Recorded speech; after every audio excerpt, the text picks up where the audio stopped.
Well, let's bring in our next guest. Joining us here on the lawn out the front of Parliament House is Matthias Cormann. He's the Shadow Assistant Treasurer, of course, on the opposition side. Thanks so much for coming to chat to us. You know, the government's saying the reason that we've seen such a sizable deficit this year, next year and the year after is because of a collapse in government revenue, but you disagree. Oh, that's just completely wrong. There has been no collapse in government revenue. Government revenue continues to grow strongly. In fact, over the next year, it is expected to grow by about 3 times the rate of inflation. I mean, the Treasurer has been blaming all sorts of things for his broken surplus promise. None of them are accurate. He's blaming the high Australian dollar, which is exactly where Treasury predicted it would be this time last year. He's blaming falls in terms of trade, which are still 15% higher than they were at the highest point in the previous coalition government. Even over the forward estimates now, he's still expecting the terms of trade to remain quite high. So the problem with this Treasurer is not a hit on revenue.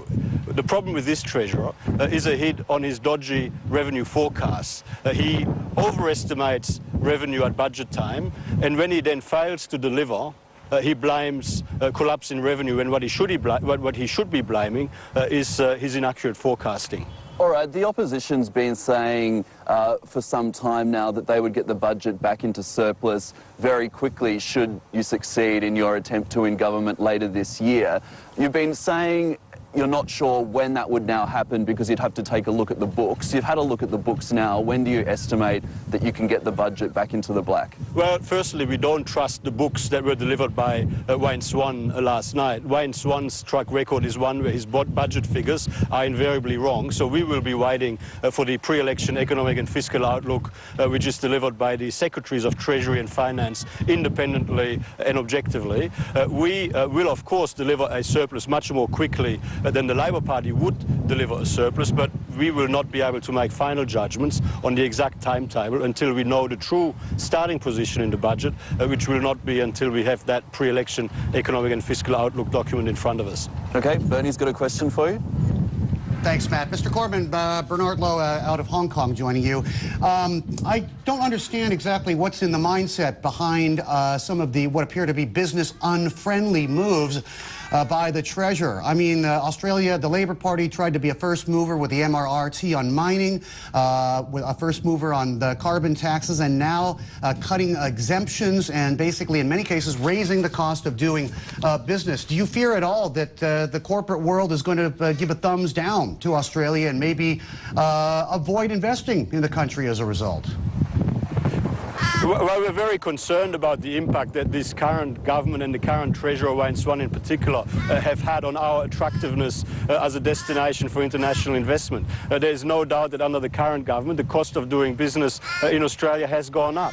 And that is one of the areas that an incoming coalition government will seriously improve upon. We are committed to reducing the size of government, to spending less so we can tax less. We're committed to reducing the level of red tape and green tape, which has increased dramatically under this current government, so that we can actually improve our international competitiveness again, improve our productivity growth again, and become a more attractive destination for international investment again.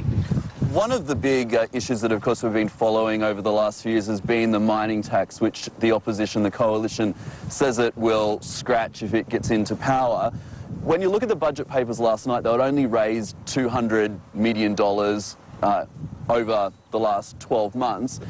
It's not raising as much, obviously, as had been forecast, but given that it's not raising that much, it's clearly not a huge impost to the mining sector. So why not keep it? Because you're still getting something out of the miners. Well, that is not quite right. I mean, the mining tax is a massive and complex failure.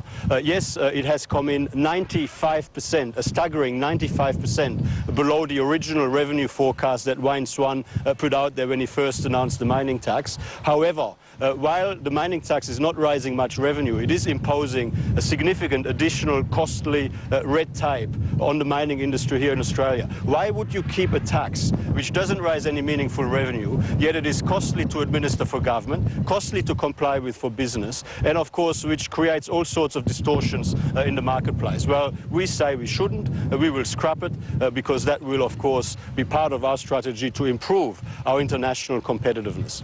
We are out of time, but thank you so much for coming down to chat to us after budget. We do appreciate it. Bernie, that was Matthias Cormann, the Shadow Assistant Treasurer, and we'll be back in about 30 minutes or so with the Finance Minister, Penny Wong, for another take on